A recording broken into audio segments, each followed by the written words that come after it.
A lot of people watching this are saying the same thing. Come on, how dumb do you have to be to fall for something like this? And I get it. You hear the pitch and it sounds ridiculous. No monthly payments, no interest, no loan. And the immediate reaction is nothing is for free. And that instinct is correct because the uncomfortable truth is this. These companies are not targeting people who think they're getting free money. They're targeting people who already feel squeezed. And right now, a lot of homeowners feel squeezed. Insurance is up, property taxes are up, groceries are up, repair costs more than they used to. The house might look valuable on paper, but the budget inside the house, it feels tight. And a lot of people are saying the same thing in the comments lately. We've got equity, but we don't have cash. And that's the first thing happening right now. The system doesn't collapse households first. It squeezes them. Not enough to panic, right? But just enough to create pressure. It's like living in a house that's technically worth a fortune, but opening the fridge and realizing the shelves look like a college dorm the day before payday. The asset is there, but the liquidity isn't.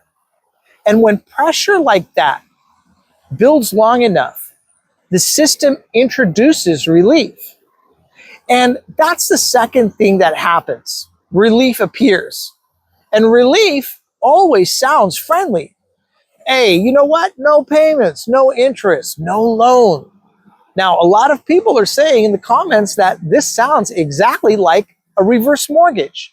Others say it sounds like a title loan on a house. And some people say it's just predatory lending with a new haircut. And those instincts are not crazy because here's what's actually happening.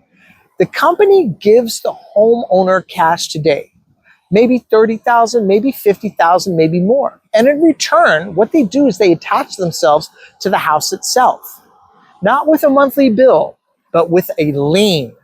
And a lien is a very simple thing. It means the house now has another claim on it.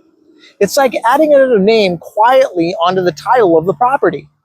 You still live there, you still pay the taxes, you still maintain the roof, but legally speaking, someone else now has a stake in the future value of that home. So a lot of people don't feel the danger at this stage because nothing happens immediately per se. No bill arrives, no statements show up, no monthly reminder. It's quiet, which is exactly why it works. It's like a barnacle attached to the bottom of a boat. You don't notice it while you're sailing, but it's there the entire time. And this is where the trap gets even more clever, if you want to put it that way, because the payment doesn't come today. It comes later when the house sells, when the house refinances, or when the contract itself expires. That's when the lien finally speaks. And that's when a lot of homeowners realize something they didn't think about when they signed. The money didn't just come out of nowhere. They didn't just receive money. They sold a piece of their future equity. So imagine someone helping you plant a fruit tree in your yard.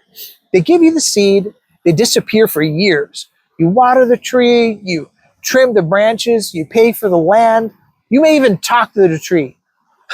And then one day, the tree finally produces fruit. That's when they show up again with a contract saying, hey, they own part of your harvest. That's what these agreements are doing.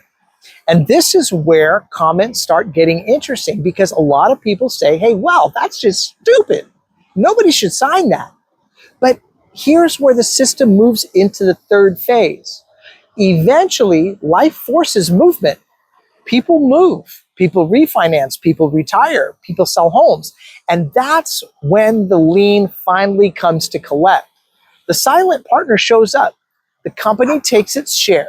And suddenly, the equity the homeowner thought they built alone gets divided up. That moment usually happens at the closing table. And if you've ever been at a real estate closing, you know how that feels. You're sitting there thinking about everything that went into that house. Years of payments, repairs, maintenance, taxes, insurance.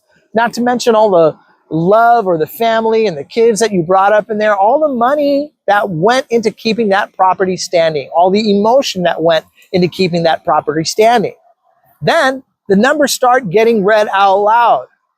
Agent fees, taxes, more taxes, closing costs, mortgage payoff, and now, out of nowhere, another payment appears, another payout appears. Because years earlier, the homeowner signed a contract that quietly attached itself to the title.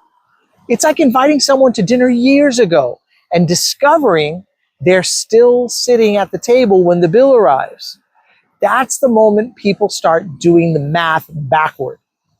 The money they took years earlier suddenly looks a lot more expensive, because these agreements often take a percentage of the home's appreciation. And appreciation, it compounds, which means the longer the homeowner stays in the property, the larger that payout can become. So think of it like letting someone plant a small flag in your backyard. At first, it looks harmless enough, but over time, the territory that flag claims, it keeps expanding. And that's the mechanism. It's why a lot of people are saying something deeper is going on in the housing system right now. Because these products don't appear when households are doing great. They appear when households are stretched, equity rich, cash poor. Because when inflation quietly eats purchasing power, when wages lag behind housing costs, when homeowners have an asset that looks valuable but doesn't easily solve today's financial pressure, that's when the system becomes creative. New types of mortgages, refinances, HELOCs, cash out refinances, and now equity investment agreements. Different names, same house. The system just keeps finding new ways to tap the same asset. And every time that happens, the homeowner becomes a little bit more complicated.